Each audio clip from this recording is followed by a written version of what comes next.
अस्सलाम वालेकुम नाज़रीन, आप देख रहे हैं न्यूज़ टॉक। मैं हूं यशवीन जमाल। नाज़रीन, 25 जनवरी 1948 को एक अहद साज शख्सियत ने नौज़ायदा मुमलिकत पाकिस्तान में एक तकरीब से ख़िताब करते हुए कहा था कि इस्लाम और उसके आला नस्बुल ऐन ने हमें जमहूरियत का दर्स दिया है, हमें जमहूरियत का सबक पढ़ाया है। उसी शख्सियत ने 1944 में एक जगह पर गुफ्तगू करते हुए लंदन में, बरतानिया में ये बात कही थी कि जो मुसलमान हैं जमहूरियत उनके लहू का हिस्सा होती है। इस अहद साज शख्सियत को हम बाबाए कौम कायद आज़म मोहम्मद अली जिन्ना के नाम से जानते हैं। आज उन्हीं बाबाए कौम का 75वां जो है यौम वफ़ात है, उनकी बरसी है। और अगर हम बात करें उनकी शख्सियत के हवाले से, जो प्रिंसिपल्स उन्होंने हमें सिखाए उसके हवाले से, तो मुझे ऐसा लगता है कि आज सुबह से जहाँ पर भी मैं देख रही हूँ कि इस मामले पर बात हो रही है, एक बेरूसा खिराज अकीदत हम उन्हें ज़रूर पेश कर रहे हैं, लेकिन अमली तौर पर बाबाए कौम के सामने पेश करने के लिए हमारे पास क्या है, ये एक सवाल है। और ख़ास तौर पर जब हम जमहूरियत की बात करते हैं और जमहूरियत के उसूलों की बात करते हैं जो उनकी तरफ से हमें बताए गए, हमें सिखाए गए, क्या आज हम उन पर कारबंद हैं?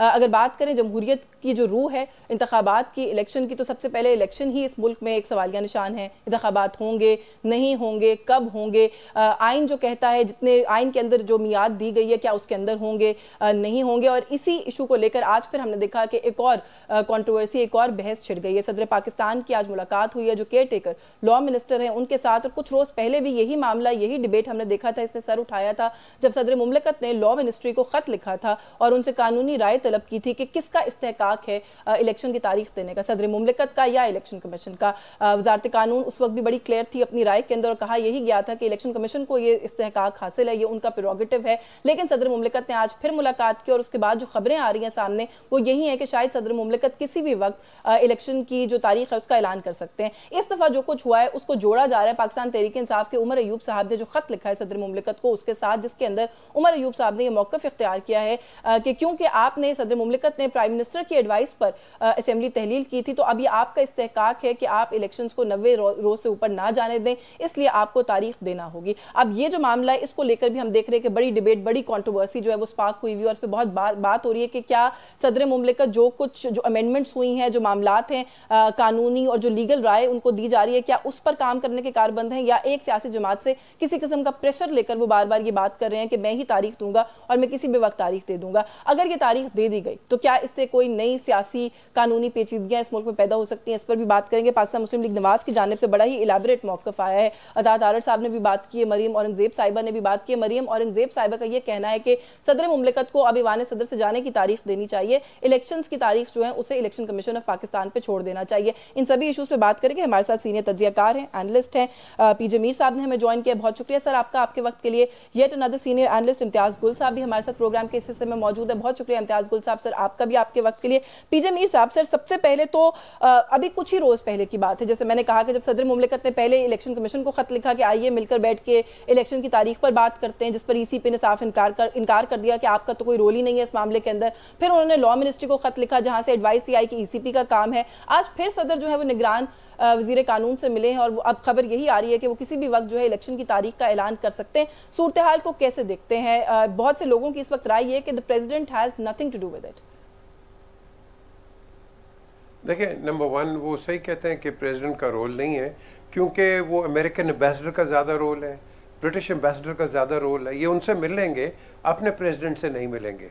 तो आपको यही बायस नज़र आ जाती है। ये बड़ा यूजलेस इलेक्शन कमीशन है एंड आई थिंक जितनी क्रिटिसिज्म इन पे हुई है, he should have resigned long time ago. The gentleman has been totally incompetent. इनका सिर्फ इलेक्शन कमीशन का काम है कि इलेक्शन करवाना। इन्होंने बिल्कुल कोई तैयारी नहीं की। ये हवा की रुख देख रहे थे कि हवा किधर चलेगी और फिर अकॉर्डिंगली ये काम करेंगे। बाद में ये डिलिमिटेशन का भी मसला आ गया। ये तो सारे काम आपको पहले करने चाहिए थे। ये जो सारी ये जो आप कह रहे हैं कि क्राइसिस है, और पर्टिकुलरली 90 डेज जब कॉन्स्टिट्यूशन कहता है you have to have it in those days. So where was election commission? ये अब क्या किस लकूनास को ढूंढ रहे हैं और किस वो कह रहे हैं कि एक ऐसा गिदड़ सिंह ढूंढ रहे कि ये अपने आप को बचा ले। इन्होंने तो बेड़ा गर्क कर दिया हर पार्टी का। सर हमारे पॉलिटिकल पार्टी का बदकिस्मती यही नहीं है सर कि हर कोई हवा का रुख देखता है। ये पॉलिटिकल पार्टीज भी तो सर हवा का रुख नहीं देख रही थी। जब CCI में अपने ही चीफ मिनिस्टर को पीपल्स पार्टी ने बिठाया, उस वक्त अप्रूव करवाया सेंसस को, और आप कहते हैं जी 90 दिन के अंदर। उस वक्त नहीं पता था सर कि ये तो मामला बढ़ सकता है 90 दिन से, उनको वक्त दरकार हो सकता है डिलिमिटेशन के लिए। आपने सही कहा। द क्वेश्चन इज कि ये सब देखते हैं कि ये कैसे कॉन्स्टिट्यूशन को इंटरप्रेट करते हैं। हमारा सबसे बड़ा प्रॉब्लम यही है आज, इंटरप्रिटेशन ऑफ द कॉन्स्टिट्यूशन। हर जगह डिबेट चल रही है, कोर्ट्स के सामने जाके, इधर से अखबारों के अंदर, मीडिया टॉक्स के अंदर, हर बंदा अपना एक इंटरप्रेट कर रहा है। भाई रीड और किपलिंग था मेरा ख्याल, उसने कहा कि हम जो है ना इस एरिया के लोग, we don't read the line but we read in between the lines. ये है हमारा मेन चीज। अब लाइन तो पढ़ते ही नहीं है, लाइन पढ़ो ना यार। सो बेसिकली आपने सही कहा, पहले उनको कहा कि ये हो गया, लेकिन मैं आपको बताता हूं ये इसलिए है कि वो हवा देख रहे थे कि कोर्ट क्या करेगा। कोर्ट इमरान खान बंद हो गया, ये सारा पीडीएम कौन है? ये सारे इमरान सेंट्रिक हैं। ये इकट्ठे हुए, पीपल्स पार्टी और पीएमएल कभी इकट्ठी हुई है? ये तो जब कोलिशन गवर्नमेंट बनी थी, मैं तो नवाज शरीफ के साथ वापस आया था जब when he went out of the government. The question is, ये नहीं चल सकते एक दूसरे के, ये जो इकट्ठे हुए हैं। और आज आप देख लें, चले ये जो इनका इकट्ठा होना और अब फिर टूट जाना, इस पर भी मैं आती हूँ। जरा आपकी इजाजत से इम्तियाज गुल साहब को गुफ्तगू में शामिल कर लूँ। सर, ये जो अभी बात की है ना मीर साहब ने, पीजे मीर साहब ने, ये हर कोई इस मुल्क में आईनी माहिर है आजकल, एक ये भी बहुत बड़ा मामला है। सर, आप किस तरीके से सूरत हाल को देखते हैं? सदर के पास राइट है, वो अगर डेट अनाउंस कर देते हैं तो क्या कोई नया केओस, कोई नया हिजान आप पैदा होता हुआ देखते हैं? क्योंकि सियासी जमातों में बिलखुसूस पीएमएलएन ने तो बड़ा क्लियर मौकफ लिया, वो कहते हैं जी इलेक्शन एक्ट में तरमीम हो गई है, अब कोई राइट नहीं है प्रेसिडेंट के पास डेट देने का। देखिए जी, मैं तो कोई आईनी माहिर नहीं हूँ। हम सिर्फ लोगों के तेवर देखते हैं, लोगों के बयान देखते हैं और उनकी उससे ज़्यादा उनके एक्शंस देखते हैं। एक ऐसे मुल्क में जहाँ पे ईमान, अक़दार, आपका ज़मीर नाम की चीज़ रफ्ता रफ्ता काफ़ी ख़त्म हो चुकी है, सिर्फ लिखे हुए लफ्ज़ पे लोग नहीं जाते हैं। यानी अगर दुनिया भर में ये होता है कि एक स्पिरिट ऑफ द कॉन्स्टिट्यूशन भी होता है, जिसको कहते हैं ना आइन की या कानून की रूह भी होती है, और वो उस सूरत में अहमियत इख्तियार करती है जब लोगों के अंदर ईमान का जज्बा, मुसलमानों के अंदर वैसे तो ईमान का जज्बा बड़ा ताज़ा रहता है, लेकिन जब इक़्तिदार का मसला आता है तो वो ईमान बिल्कुल गायब हो जाए तो उसको फ्रीज़र में रख देते हैं। हाँ। इसलिए अभी सबसे बड़ा आप ये तज़ाद देख लें जो मीर साहब ने भी कहा कि दो बड़ी जमातें इकट्ठी बैठ के एक फैसला करती हैं। अभी बाहर आके जरदारी साहब एक ज़बान बोल रहे हैं, बिलावल साहब दूसरी ज़बान बोल रहे हैं। वो ऐसे ही है, किसी ने अच्छी वो मिसाल दी थी कि ये तो वही हिसाब है कि आप एक बंदा उसको कह रहे हैं कि ये भारत है, दूसरा बंदा कह रहा है कि इंडिया है। हाँ। यानी दोनों लोगों को बेवकूफ़ समझते हैं। इन्होंने शेडो बॉक्सिंग शुरू कर रखी है, और सबसे बड़ी बेईमानी तो इन्होंने सब ने मिल के ये की कि 90 दिन के अंदर इंतखाबात की कदगन इसलिए लगाई हुई है कि अगर अचानक इंतखाबात हो जाएं तो तब तमाम लोगों को, इलेक्शन कमीशन को भी कुछ दिन मिल जाते हैं। लेकिन ऐसा इलेक्शन कमीशन जो कि एक मुस्तकिल इदारा है, जिसको सालाना उसके लिए बाकायदा अखराजात मिलते हैं, उसके बावजूद वो कभी डिलिमिटेशन के नाम में, कभी मर्दमशुमारी के नाम पे इस कोई, मैं तो नहीं समझता कि कोई बहुत ज़्यादा सेल्फ रिस्पेक्ट है इन लोगों में जिन्होंने सारे एक इंस्ट्रूमेंट बन के ये काम किया है। क्योंकि मुकर्रर मायात से असम्बली को सिर्फ 2 दिन पहले तहलील करके और आप कहते हैं कि जी अभी तो हम 90 दिन के अंदर इलेक्शन करवाएंगे, इससे ज़्यादा भोंडा मजाक जमहूरियत के नाम पे, आइन के नाम पे किसी कौम में गालिबन नहीं हुआ। वो ठीक है, जो डिक्टेटोरियल आमराना रियासतें होती हैं वहाँ तो उनको 99% वोट भी पड़ जाते हैं। लेकिन गिल साहब फिर बात वही आ जाती है ना इम्तियाज गुल साहब कि ये जो चीफ इलेक्शन कमिश्नर का ओहदा है, आईनी ओहदा है, सियासी जमातों का ही इसके अंदर किरदार भी होता है जब ये अपॉइंटमेंट की जाती है, तो फिर किस तरीके से, मैं मुसलसल हम लोग यही देखते हैं कि ओहदे को हम क्रिटिसाइज कर रहे हैं कॉन्स्टेंटली, लेकिन आप what do you expect out of the people जो इस तरह की ऑर्गेनाइजेशंस को, इदारों को रन कर रहे होंगे, given the situation on ground? आपको लगता है इससे बेहतर आप तवक्को करते थे कि वो परफॉर्म करेंगे या वो बिहेव करेंगे? कोई भी बाज़मीर इंसान होता, हाँ। बाज़मीर इंसान मैं कह रहा हूँ, हाँ। और उसूलों पे चलने वाला होता तो आज पहले पंजाब में इलेक्शन हो चुके होते और अब हम इलेक्शन कौमी असम्बली की तैयारी कर रहे होते। लेकिन चूंकि यहाँ पे अक्सर लोग कंप्रोमाइज्ड हैं, हाँ। उसूल और स्पिरिट ऑफ द कॉन्स्टिट्यूशन की बजाय वो ज़्यादा इशारों पे चलते हैं, इशारों पे चलते हैं। अच्छा, आपने कहा ना अगर कोई बाज़मीर इंसान होता, पीजे मीर साहब, पाकिस्तान की तारीख में कभी इस ओहदे पर कोई बाज़मीर इंसान आपके ख्याल में आया है? और ये सवाल मैं इसलिए कर रही हूँ कि जो हारता है वो उसके लिए जो है वो बेज़मीर हो जाता है। कुछ सियासी तज्ज़ियाकार होते हैं, उनकी राय किसी एक सियासी जमात की तरफ अलाइंड होती है, अगर उनकी वो वाली सियासी जमात हार जाए उनके लिए बेज़मीर हो जाते हैं। तो किसी ना किसी जाविये से आपको नहीं लगता कि इस ओहदे के ऊपर ये लेबलिंग, ये टैगिंग तो हम करते ही रहते हैं? देखिए, ओहदा तो बड़ा मुकद्दस ओहदा है, बड़ा इंपॉर्टेंट ओहदा है, लेकिन इसके ओहदा जिस पे बैठा है बंदा आके, हमने तो उसको देखना है कि उसका क्या रोल है। बिल्कुल इम्तियाज गुल साहब ने सही बात किया। अगर मैं तो एक स्टेप आगे जाऊंगा कि अगर आप में कोई इज्जत होती, you should have resigned, simple as that.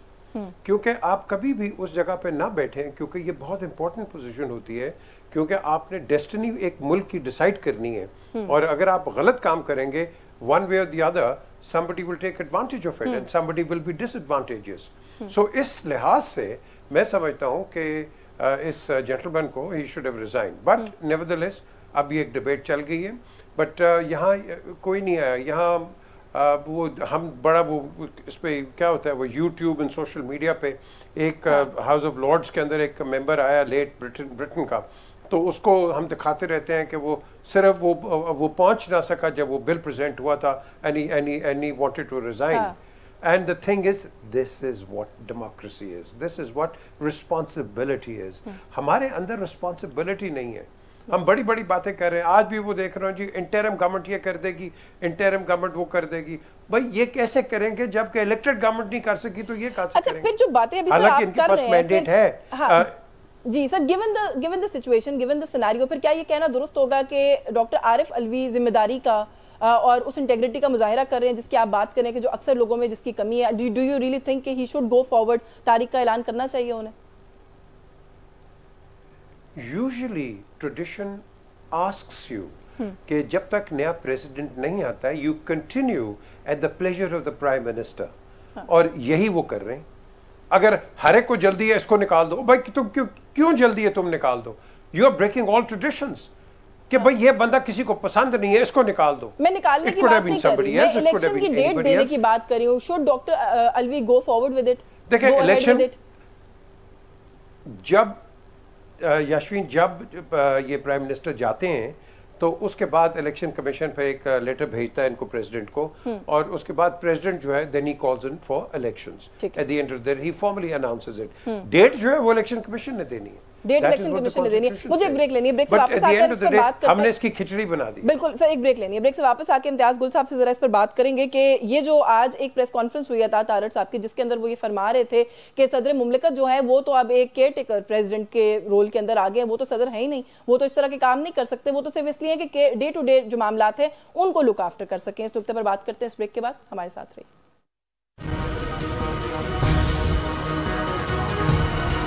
एक सवाल है जो कि आम तौर पर मुहज़्ज़ब माशरों में नहीं पूछा जाता। कुछ चीज़ें बड़ी ऑर्गेनाइज्ड और बड़ी तरीके से फॉरवर्ड आगे बढ़ती हैं और पता होता है कि कहाँ किसका क्या रोल है, क्या काम करना है, लेकिन अनफॉर्चुनेटली हमारी सोसाइटी के अंदर हर चीज़ जो है वो एक मौजूए बहस होती है। इम्तियाज़ गुल साहब, सर जो ब्रेक पर जाने से पहले मैंने नुक्ता छोड़ा था, अता तारड़ साहब कहते हैं जो केयर टेकर हो गए हैं 8 या 9 तारीख के बाद तो उनका टेन्योर मुकम्मल हो गया, बस अब वो जो रस्मी काम है उसके लिए सेरेमोनियल सी अब उनकी एक हैसियत रह गई है, वो किधर इस तरह के मामलात के अंदर जो है वो इंटरफेयर कर रहे हैं? देखिए, अता तारड़ एक दरबारी मसखरे की तरह बिहेव कर रहे हैं आजकल, मुझे तो ये लगता है। हमें तो उनकी बातों को ना सीरियस भी नहीं लेना चाहिए और उनकी बातों पे हमें मेरा ख्याल अपना वक्त भी नहीं ज़ाया करना चाहिए। इसलिए कि ये तो इनको शर्म आनी चाहिए कि केयर टेकर सदर कैसे हो गया है। वो अभी अपनी उसकी टर्म मुसलसल चल रही है और आइन के मुताबिक दुनिया भर में होता है जब तक सरबराह मुमलिकत नया नहीं आता, जिसकी हैसियत कौम के बाप की सी होती है, उस वक्त तक वो अपने फ़राइज़ अंजाम देता रहता है। लेकिन ये लोग हैं, इन्होंने अपने अपने हर चीज़ अपने हिसाब से ये मोल्ड कर रहे हैं। सर आप कह रहे हैं उन्हें अहमियत नहीं देनी चाहिए? अभी जो फॉर्मर प्राइम मिनिस्टर थे हाल ही में जो गए हैं उनके लिए वो बड़े इंपॉर्टेंट, उनकी काबीना का इंपॉर्टेंट हिस्सा, हर चीज़ पर उनकी हुकूमत की तर्जुमानी, आज तक भी उनकी तर्जुमानी कर रहे हैं, तो फिर कैसे इग्नोर किया जाए इन प्लेयर्स को? आप क्या बात कर रही हैं? फॉर्मर प्राइम मिनिस्टर किसी गधे को अगर वो अपना तर्जुमान लगा दें तो क्या उसका मतलब है कि हम उसको अहमियत देना शुरू कर दें? यानी वो तो उसकी सवाबदीद है, अपना साबिक वजीर आजम की सवाबदीद है या ज़र्फ है कि वो इस किस्म के किसी बंदे को अपना लगा दें, उसकी वजूहात कुछ और होती हैं। जो इतने अच्छे अच्छे ओहदों पे अपने रफ़का को ये लगा देते हैं, उसकी वजूहात कुछ कोई अक्ल पैमाना नहीं होता, बल्कि वफादारी होती है।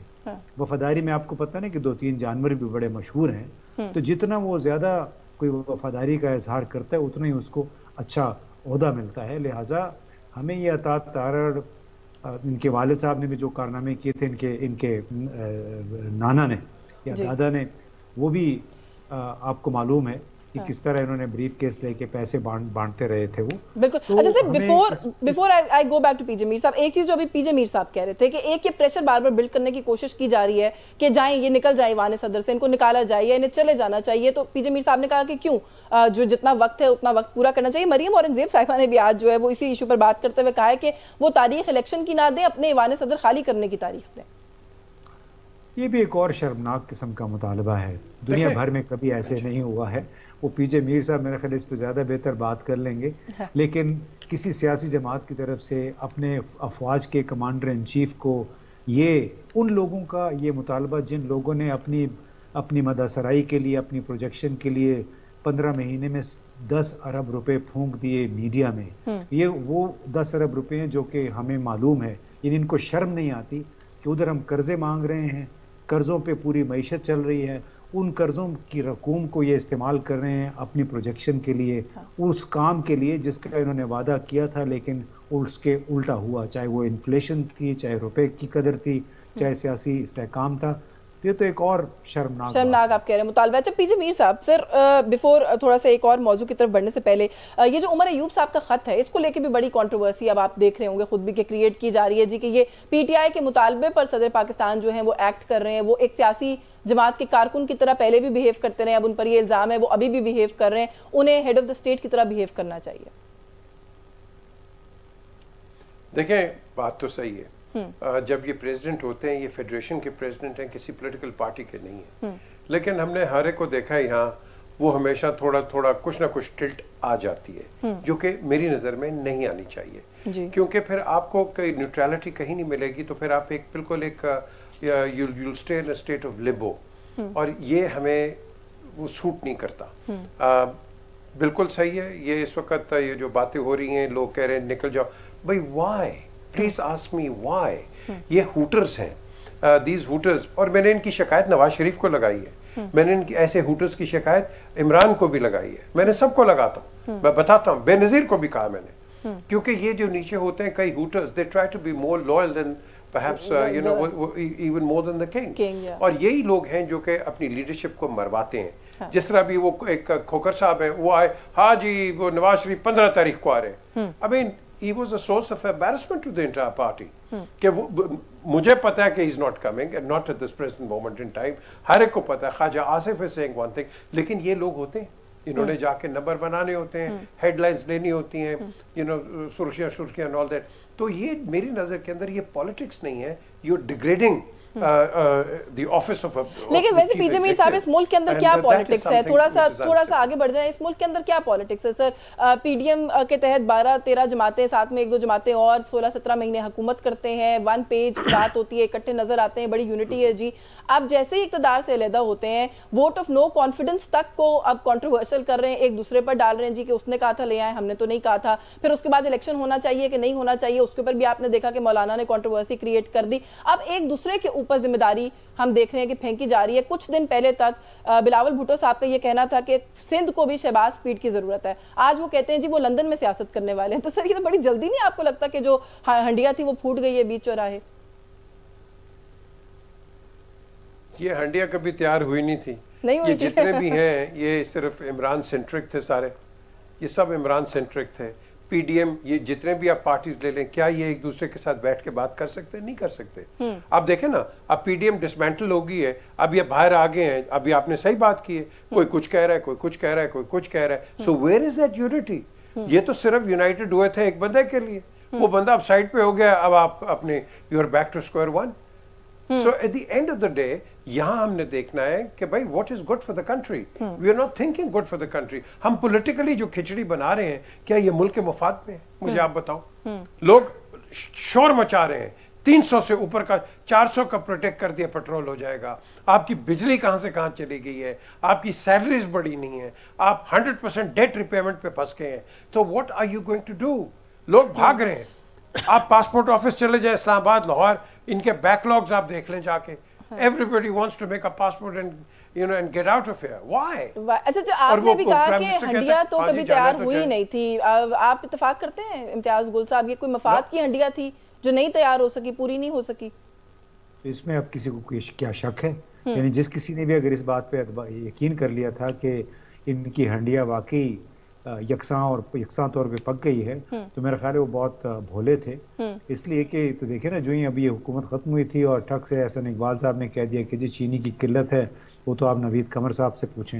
यानी स्ट्रेट अवे 4-5 दिन के अंदर अंदर ये इल्ज़ाम आ गया, और आज उसके 4 दिन के बाद फिर उन्होंने इंतखाबात के मसले पे शोर मचाना शुरू कर दिया। तो ये इनकी जो हुक्मरान अशराफिया है, ये अपने मफादात के तहत इकट्ठे होते हैं। इनको कौम का मफाद सिर्फ इस हद तक अजीज़ है कि उनके वोट हासिल करके, उनके कंधों पे सवार होके इक़्तिदार हासिल करते हैं। फिर जो अपनी मर्जी की लूट मार है, जिस अंदाज की लूट मार बलूचिस्तान में, पंजाब में, सिंध में ख़ास तौर पे, बल्कि कामरान मुर्तज़ा साहब सेनेटर जो हैं, उन्होंने तो एक दफ़ा टीवी में खुल्लम खुला कहा था, मेरा ख्याल है जियो टीवी पे, कि असल में सिंध और बलूचिस्तान में मुकाबला हो रहा है कि कौन कितना करप्ट है। तो ये सिर्फ अवाम का फ़ायदा, अवाम का मफाद सिर्फ इस हद तक की अजीज़ है। बाकी इस पर अगर कोई आप भी यकीन करती हैं कि वाकई कौम के लिए के मफाद में ये बेचारों को नींद नहीं आती है, तो बड़ी भोली हैं आप। नहीं, मैं तो सवाल करी हूँ, लेकिन अच्छा आपने जो है वो क्लैरिफाई कर दिया जो अगर कोई डाउट्स थे मेरे जहन में। मेरे साथ सर इस वक्त प्रोग्राम में टेलीफोन लाइन पे कवर दिलशाद साहब मौजूद हैं, साबिक सेक्रेटरी इलेक्शन कमीशन के। बहुत शुक्रिया आपका कवर दिलशाद साहब, सर आपके वक्त के लिए। सर, सदर पाकिस्तान का अभी भी ये समझना और मानना कि इलेक्शन की तारीख देना उन्हीं का प्रेरोगेटिव है, और अब ये खबरें आना कि वो किसी भी लम्हे इलेक्शन की तारीख का ऐलान कर सकते हैं कि नहीं कर सकते, प्लीज ये कहिएगा, और अगर कर देते हैं तो फिर क्या सूरत हाल होगी? सदर ममलकत को एहसास है कि वो जो आप चुके जो सदर पाकिस्तान जो है वो स्टॉप गेप अरेंजमेंट के तहत सदर बने हुए हैं। अब तो 5 साल जो था इक़्तिदार बतौर सदर पाकिस्तान आईनी तौर पर वो मुंतखब प्रेसिडेंट रहे, अब वो एक स्टॉप गेप अरेंजमेंट के तहत प्रेसिडेंट पाकिस्तान है जब तक कि नया प्रेसिडेंट का इंतखाब नहीं हो जाता। जो स्टॉप गेप अरेंजमेंट में सदर के पास इख्तियार नहीं होते, वो सिर्फ डे टू डे कोई जो मामला होते हैं उसको तय कर सकते हैं, या कोई फॉरेन डेलीगेशन आ जाए उससे मुलाकात कर सकते हैं, या किसी सफीर से मुलाकात कर सकते हैं। लेकिन कोई पॉलिसी मैटर देना या रेफर भिजवाना या इस तरह की कोई इलेक्शन तारीख देना, वो अब प्रेसिडेंट पाकिस्तान के इख्तियार में नहीं रहा 9 सितंबर के बाद। तो ये तो लॉ मिनिस्टर ने शायद उनको बता भी दिया होगा। और लेकिन अगर अब भी वो तारीख देते हैं तो उसका कोई फायदा, कोई इम्पैक्ट नहीं होगा, आप ये कह रहे हैं? और वो तारीख दे देंगे तो इलेक्शन कमीशन पाकिस्तान उसको मुस्तरद कर देगा। इलेक्शन कमीशन पाकिस्तान ये कहेगा जी मेरे पास सेक्शन 57 के तहत मेरे पास इख्तियार हैं, पार्लियामेंट ने मुझे इख्तियार दिए हैं, तो सदर का कोई इख्तियार नहीं है, तो जो ही वो कोई तारीख देंगे तो इलेक्शन कमीशन उसका मुस्तरद कर देगा। जैसे कि इलेक्शन कमीशन ने सदर से मुलाकात से इनकार कर दिया था, तो वो बिल्कुल ठीक है, बिल्कुल ठीक है सर, इनकार कर देंगे। बिल्कुल ठीक है, बहुत शुक्रिया आपका कवर दिलशाद साहब, आपके वक्त के लिए। प्रोग्राम के इस हिस्से का वक्त खत्म हो गया, वरना मैं मजीद इस इशू पर जरूर बात करती। बहुत शुक्रिया आपका पीजे मीर साहब, सर आपके वक्त के लिए। इम्तियाज गुल साहब के शुक्रगुजार हैं, प्रोग्राम के इस हिस्से में हमारे साथ मौजूद रहे। व्यूअर्स, एक ब्रेक का वक्त हो रहा है, हमारे साथ रहिएगा।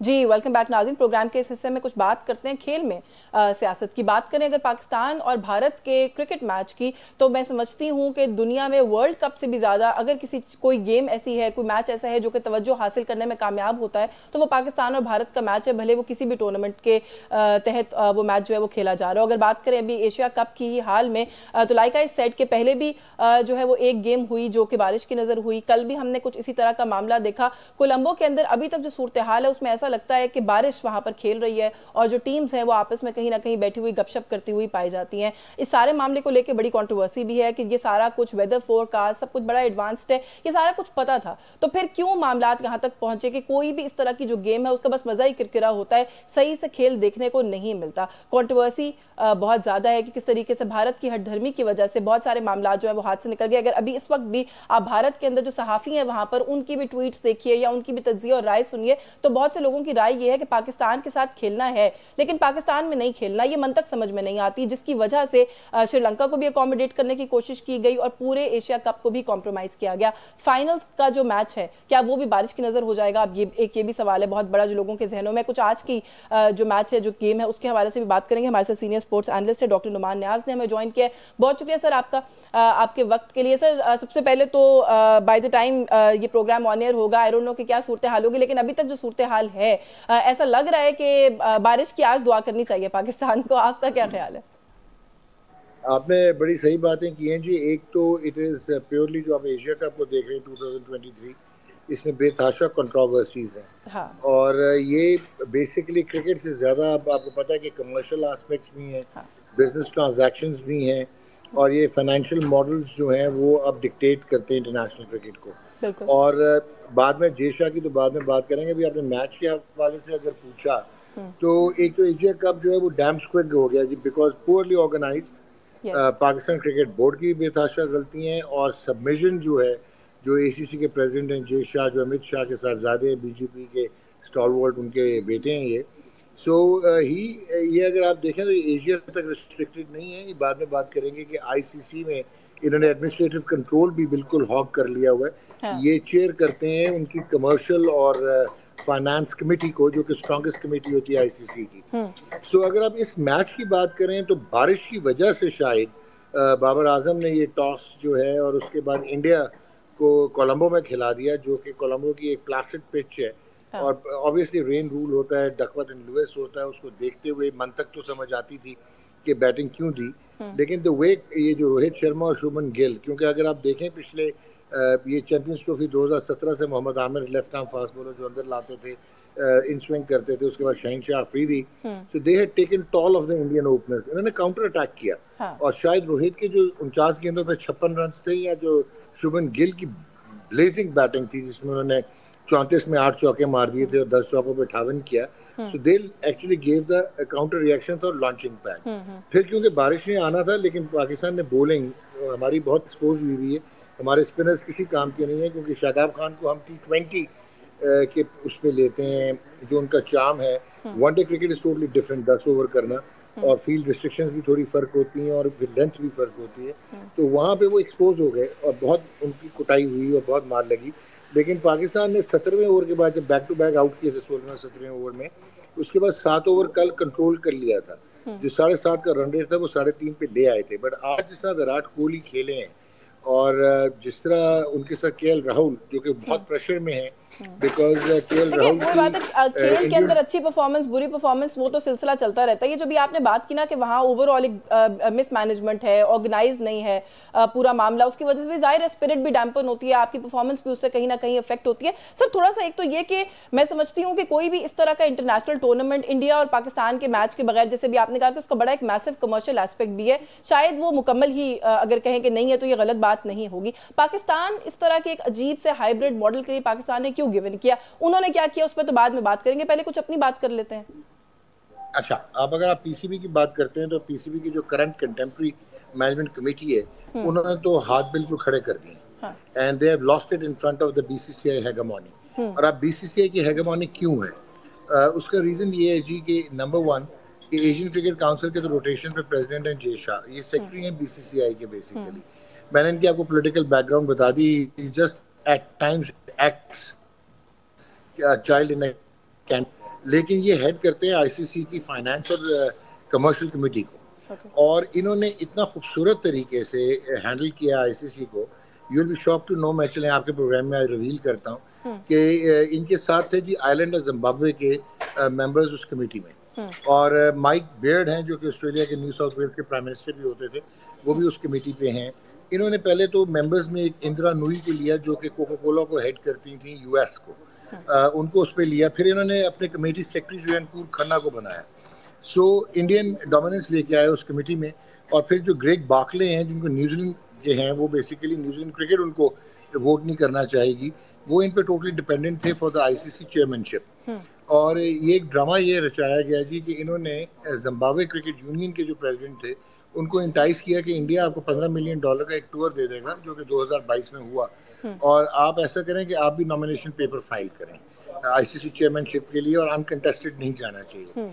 जब ग्रेग बार्कले इनके पास भागे गए कि जी ये क्या हुआ है, उन्होंने फाइल कर दी है, तो जय शाह ने कहा कि अच्छा मैं उनको विड्रॉ करवा लेता हूँ, लेकिन आप ऐसा करें कि आप मीडिया का हेड आईसीसी का हमें देंगे, आप इवेंट मैनेजमेंट का हेड हमें देंगे, आप जनरल मैनेजर हमें देंगे और 2 इंडियंस होंगे ऑन कमेटी, फाइनेंशियल कमेटी। तो इस तरह इन्होंने एडमिनिस्ट्रेटिव कंट्रोल आईसीसी का ले लिया। So he is a very smart guy. अब अगर आप देखें तो 85% वो जो फार्मूला बनाया उस पर सारे बोर्ड जो हैं उनको इतराज था इनिशियली, क्योंकि इंडिया को उन्होंने जो है मेजर चंक दे दिया। जो $600 मिलियन साल का आईसीसी कमाता है उसमें से तकरीबन $235 मिलियन इंडिया को जाएंगे, जबकि पाकिस्तान वगैरह जैसी टीम्स को 5.5% ऑफ द टोटल वैल्यू मिलेगा, जो कि $34-35 मिलियन होते हैं। तो इससे कमर्शियल गेन। तो ये डोमिनेंस जो आपने बताई है और जितनी टैक्सफुली इस डोमिनेंस को क्रिएट किया गया है, ये तो बढ़ती जाएगी, कम तो फिर नहीं होने के कोई इम्कानात। तो फिर क्या पाकिस्तान की जब हम बात करते हैं तो पोजीशन हमारी सर हमेशा ऐसे ही कॉम्प्रोमाइज रहेगी? ये जो एक सवाल है कि पाकिस्तान के साथ तो खेलना है लेकिन पाकिस्तान में नहीं खेलना, तो ये तो हमेशा फिर बैड रुकावटें खड़ी करेंगे इस मामले में। अभी मैं आपने बहुत अच्छा क्वेश्चन किया, मैं आपको साफ बताता हूँ, I am a very straight forward guy, I shoot it direct. कि एक तो आपकी कॉम्पिटेंस लेवल क्या है, आपकी अपनी वैल्यू और इंटेग्रिटी और कन्विक्शन, और आपकी अपनी प्रेजेंस क्या है इन द आईसीसी ग्लोबली। एक पोलराइज्ड एनवायरनमेंट है जहाँ पे ऑस्ट्रेलिया इंग्लैंड ने जब शोर किया था इस रेवेन्यू शेयर पे, तो जय शाह ने उनको ऑफर किया कि होम और अवे हम 5 टेस्ट मैच की सीरीज आपको दे दिया करेंगे आपके ममालिक में, यू कैन अर्न मनी। तो आपने पोलराइज खुद की उन्होंने इसको, और ये इंटरनेशनल क्रिकेट के लिए अब तो शायद बीसीसीआई बहुत खुश हो रहा हो कि उनको फाइनेंशियली बहुत फायदा है because of the market they have created, लेकिन at the end of the day ये क्रिकेट सफर करेगी, इंटरनेशनल क्रिकेट भी सफर करेगी।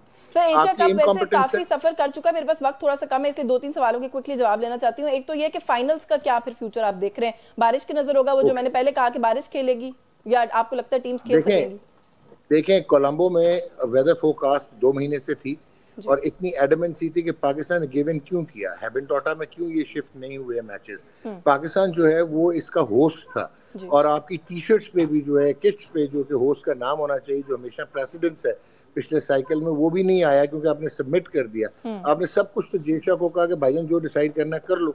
सो उन्होंने की जिद थी कि श्रीलंका को रिकम्पेंस करना है, वरना हाइब्रिड मॉडल यूएई भी जा सकता था। सो फाइनल भी आपकी बारिश की नजर हो सकता है। और अगर आप याद रखिएगा, एक इनडायरेक्ट क्लू देता हूँ आपको, क्योंकि पाकिस्तान और इंडिया का जो बिगेस्ट वेंचर और बिगेस्ट मैच होगा वो अहमदाबाद में होगा, वर्ल्ड कप का।